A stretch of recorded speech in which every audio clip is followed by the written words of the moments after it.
are winning the dice roll. Standby main, starting with a hero live, summoning Shadow Mist, triggering the on special summon effect of Shadow Mist, met with an imperm, then met with normal summon Bion to send Malicious to graveyard. On resolution, we're going to activate Baldrick to banish the Malicious, therefore cutting off an extender. On resolution of that, Talents, draw 2. Getting a bit of the Draw cut 2 there. off of Talents basically represents that our hand is not good enough to play through more interruption. But it looks like Kyle is also all out of interruption now because that infinite impermanence in his hand cannot be activated due to the Baldrick on the field now. True, yeah. Infinite impermanence, not letting you play it from hand as a quick effect. If you do not have, if you have a monster on the field, you have to have an empty monster field for you to be able to actually play that. So definitely a different line that we're going to have to see from Cathedral now. Just before we continue on the commentary, just to the judge table, we just need to swap the life totals on the life total side of things. But I'm sure we'll get that sorted in a second.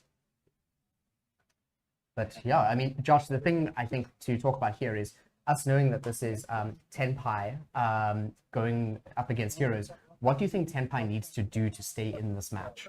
I really think they need to stay ahead of the curve. Tenpai over here, it looks like Kathish has just passed to Kyle, so the play is on Kyle's side. Kathish's board doesn't represent any inherent interruption. Not quite sure what Kathish is drawn into. However, the first play of the turn is Sangan Summoning, likely going to try and fetch a Chandra, since we already have a Hydra in hand that can fetch Sangan Kaiman, the quick play spell. So we want Chandra because we want to then after this normal summon the Hydra. And then Hydra effect to add or set a Tenpai or a Sangan spell trap from deck to hand. On resolution of the Sangan summoning, we're discarding the Nibiru and then draw is being activated. So Hydra effect, we're gonna still be able to set the Sangan Kaiman from deck.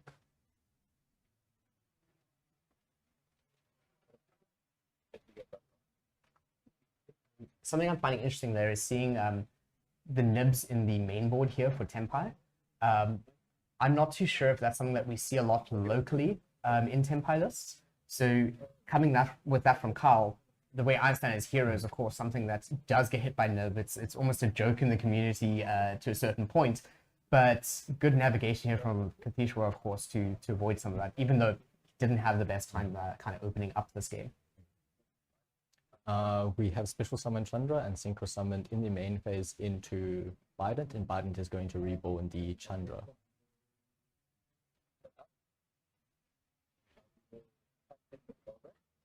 On battle phase, we're going to Baldrick attack the hero monster, which is going to trigger the Chandra to special summon a Tenpai monster from the deck during the damage step. Special summoning Fadra. Fadra will be able to summon back the Hydra. And from there, it's probably just a hop, skip, and a jump until Kyle can assemble lethal damage. To verify, you can't run 3001.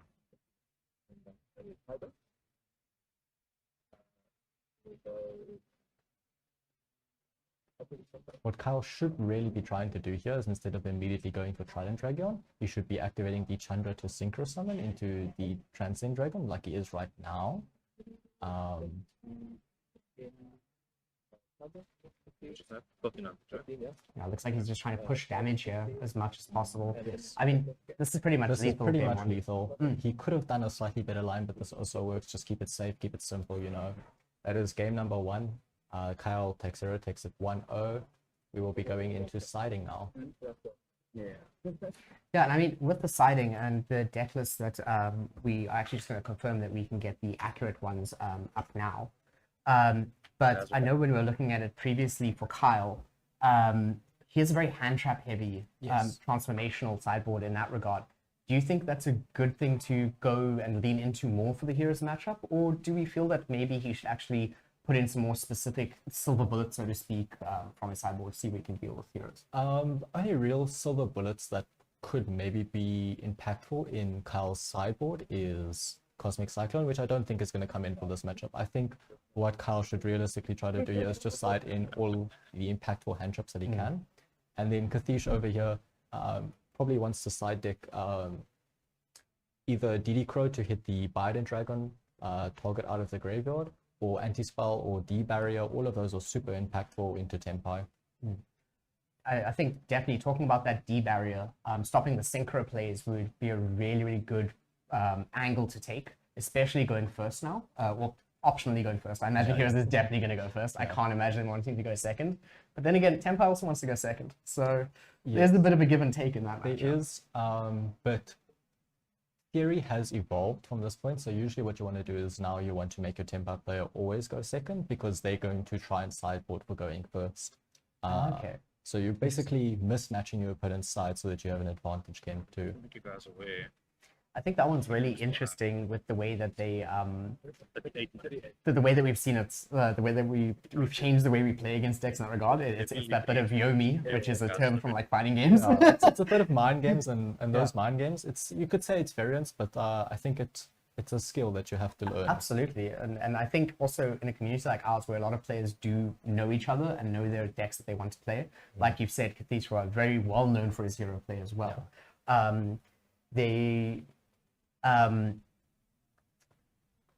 You start to kind of learn the patterns that players do both in their deck building and the way that they play. Absolutely, yes. Absolutely.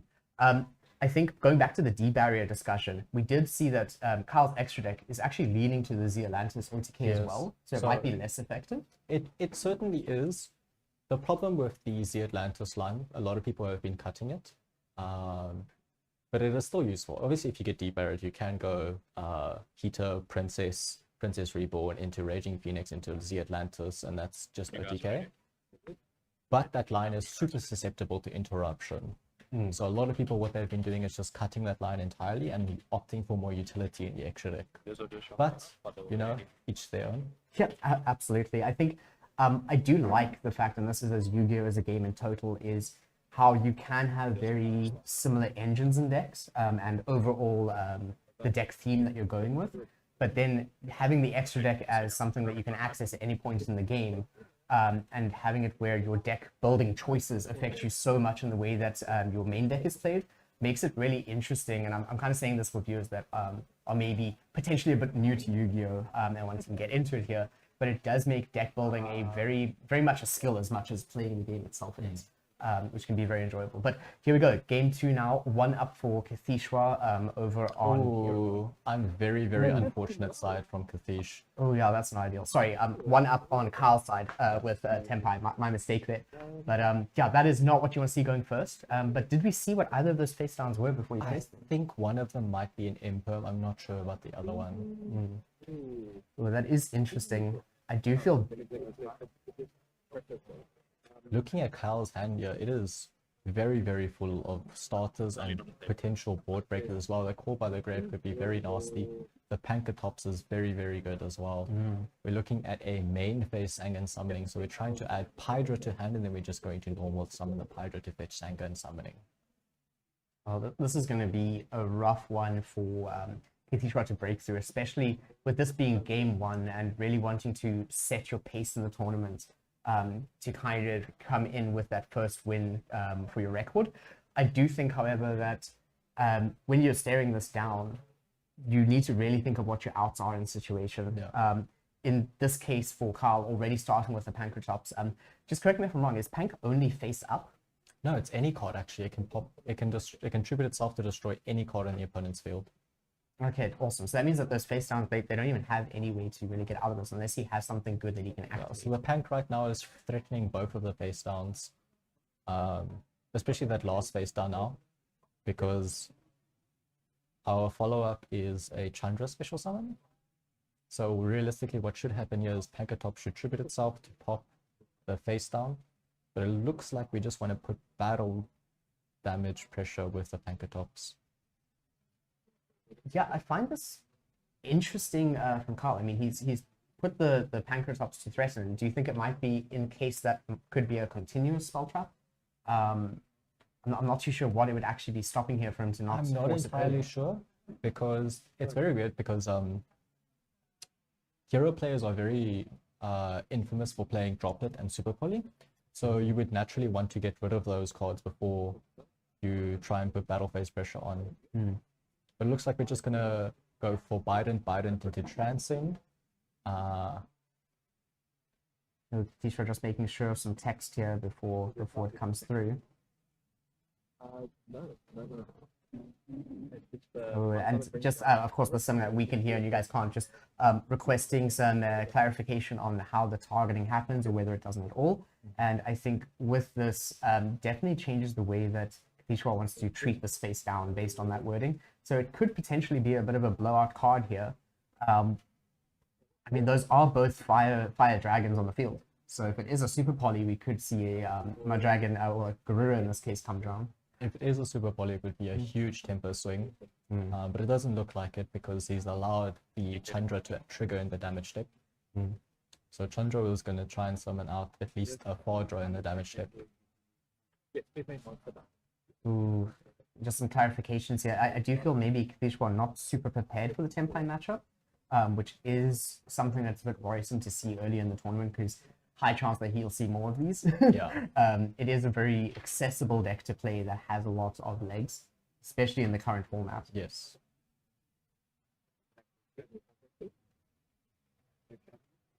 Okay, it's gonna actually trigger this in the grave. Shadow Mist adds a hero monster from deck to hand when it's sent to graveyard. There's some clarification here from the judge just on whether something works because does need some clarification on the damage amount as well as the What do you mean? kind of whether the trigger is going to happen here because it should happen after the damage step, right? So technically speaking, It would happen when on the attack goes resolution. through, So it would be So, chaining in the one qualities of Fardra, the chaining card, two you Shadow have Mist. to declare the effect. Okay. Well, you said if Absolutely. that goes through, you miss the activation window full. So we'll be Okay, able to looks like some clarification here just on Kyle's side with declaring effect, So it's out on your chain when the card dissolves. just on whether this Yeah, but resolution is going to basically, go through. And I think this is going to be a very big important part of how this The card swings. is not able to activate because you're not off the activation. If this is after the activation of the card, Kyle is going to have to actually find a way to bring it back to kind of try and swing it again to trigger it later. So what happened here, unfortunately, is Kyle said okay to the Shadow Mist, which is a miss trigger for the Fardra. Yeah. Because his Fardra would have to be chainlink 1. Absolutely. I think that's something that's also important to know just when it comes to playing, and especially when we have feature matches like this. It is very important for you to actually state your effects as the turn player. You are the one that has to decide if you are going to be utilizing effect or if you're going to be passing priority over. And look at this, the face down this Book of Eclipse. Oh, wow. That was Huge. not a card I was expecting. Me neither, to be After honest. not seeing the hand. Book of Eclipse here is massive, It's putting huge. the entire board face down. Of course, I'm pretty sure Carl will be drawing cards off of this, but as a hero player, you can kind of get a huge swing in a turn right after this. You get your extra draw, and Especially since we have follow-up because of the Shadow Mist now. absolutely. So Kithishwa might have actually played almost exactly into where he needs to go. And honestly, even if Kyle's effect did go through correctly, he still would have been facing this down regardless. I think know. the timing now is not great. As I mentioned, it's Oh, wow. I think this is a very interesting board state to turn to. We might see a huge thing for Kithishwa. The downside of this, of course, is Kyle doesn't have anything to do with these monsters right now. So during the end phase, he's just going to be able to draw 4. And unfortunately, Kyle is probably sided into hand traps. Absolutely. Okay, I think that's actually a very good thing to look at. As So- much as Kithishwa has kind of swung some favor, it could come cracking back at him because of the card he's used. Yeah.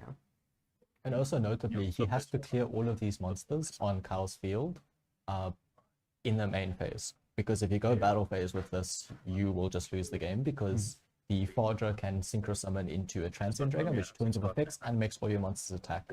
And then Chandra can trigger and it spirals out of control from there. So that really means, I mean, I'm already looking at this hand, drawing into an Imperm. Terraforming is not going to be doing much. And is that a Droll-in hand that he's showing us? That is, in Yes. fact, a Droll-in. Okay. We seem to have drawn Droll, Druisworm, Imperm. And, okay, he didn't, no, he must have set the call by. That was in his hand previously. the That call other by spell, the- yeah, the other spell there's a Terraforming that he has.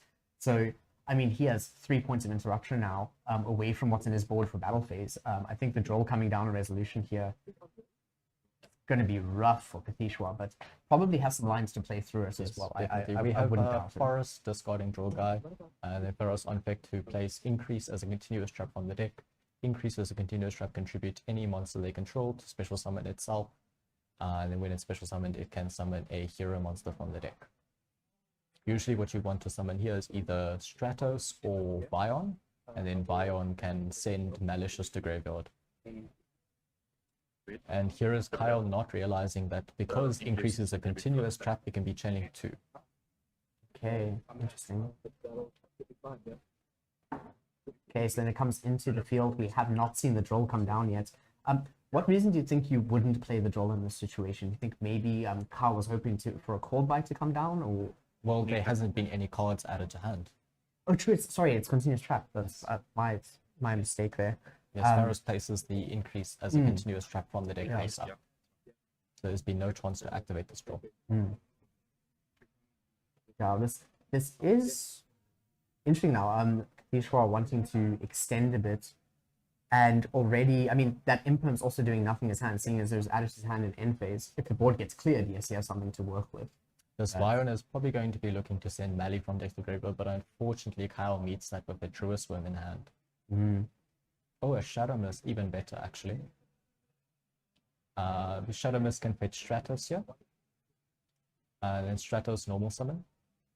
We can either try and pop the back row, but it's going to be met with a call by before we even get to do that line. Ooh. And that also means, I mean, is Shadow Mist one of the not once per turn heroes, or is it a once per turn hero? It is a once per turn. Okay.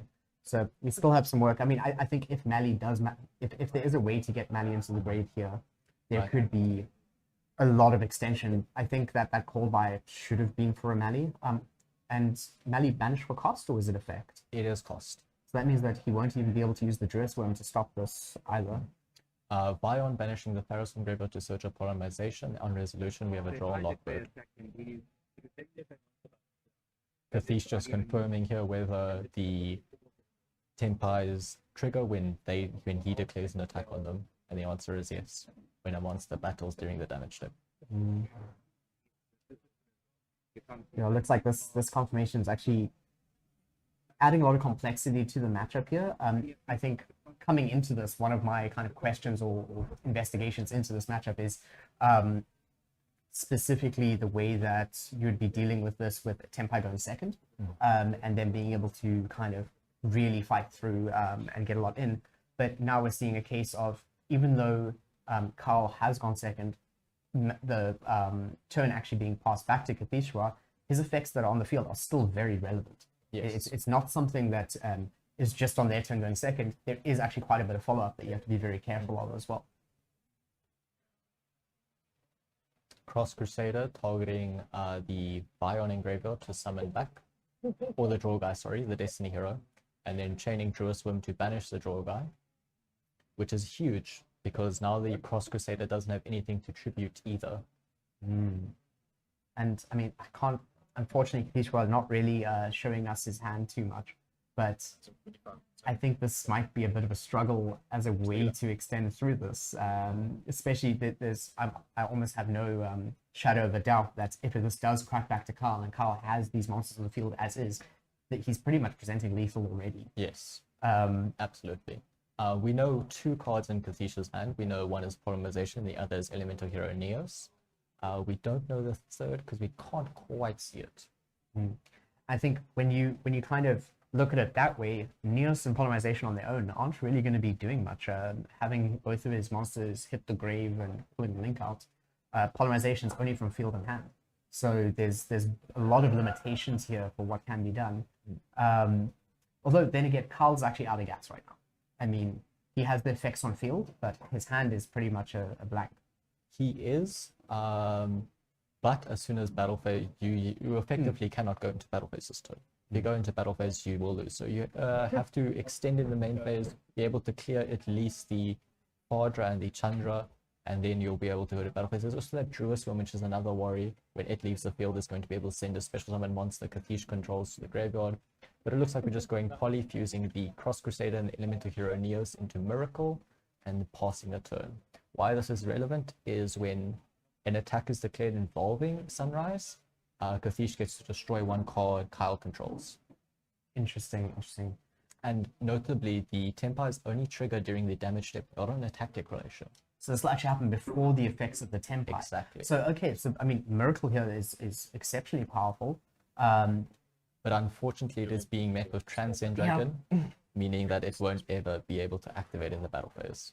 Yeah, this is a problem for Katishwa, and I mean, the last card in his hand is the Unknown that we're unsure of. Sungun Summoning going to be added to hand through Terraforming now, and I think this might be all she wrote, but we'll have to see if Katishwa can kind of pull a habit out of the rat here. I mean, oh geez, rabbit out of the hat, not a rat. One of those two, yes. A bit of a spoonerism there, but I mean, I'll stick to it. Sangan Summoning being activated here, making all of his Fire Dragon monsters unaffected by activated effects the opponent has. And that's just during the main phase, I That think? is just during the main phase Right 1, now. yes. But I mean, I think that might be all that we need here. Summoning Hydra. Hydra going to add Sangan Kaiman to his hand, and then Sangan Kaiman will be able to summon a Fodra from the deck during the battle phase, which will float into another monster. I think these floating effects, I mean, it's something that a lot of Yu-Gi-Oh players will kind of refer to, but just to, I think you'll be able to give a much better explanation than I could, but So it is I'm such a using- powerful effect to have. I'm using the terminology float around here. What I do mean is that on summon, Fodra will be able to summon a Fire Dragon monster or a Tenpai monster rather from his Kyle's graveyard. And I mean, having that just there for you to use at any point is exceptionally powerful. And now we're going to see if Katishwa is going to be able to try and do something, but Kathish just confirming whether or not he can activate card or effects in the battle phase. The answer is no. yeah, this is rough.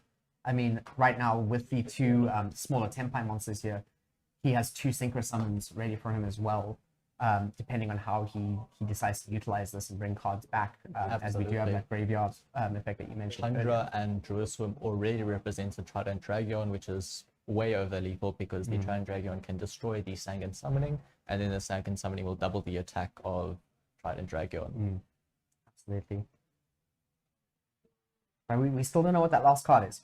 I don't know what can really be used. Well, it's in here. the battle phase now, so it can't be activated. True, but, yeah, but we don't Sangan know what the Summoning. last card is. Yeah, I mean, I'm very curious. I want to know, and let's just kind of see what we can get here.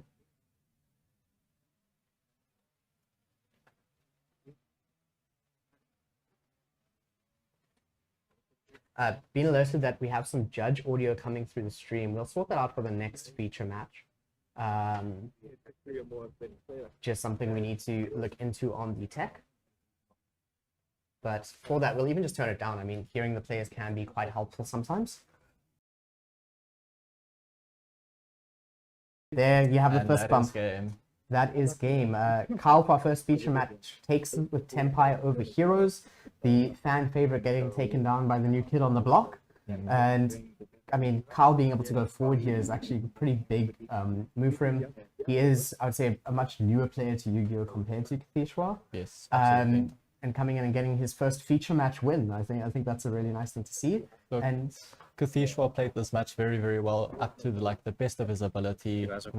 Kyle probably had some pre-tournament jitters left over, feature match nerves, you know how it goes. We can't really blame them, but well played to both duelists. Congratulations to Kyle for winning the match. We will hopefully see both of them still in top tables later on in the tournament.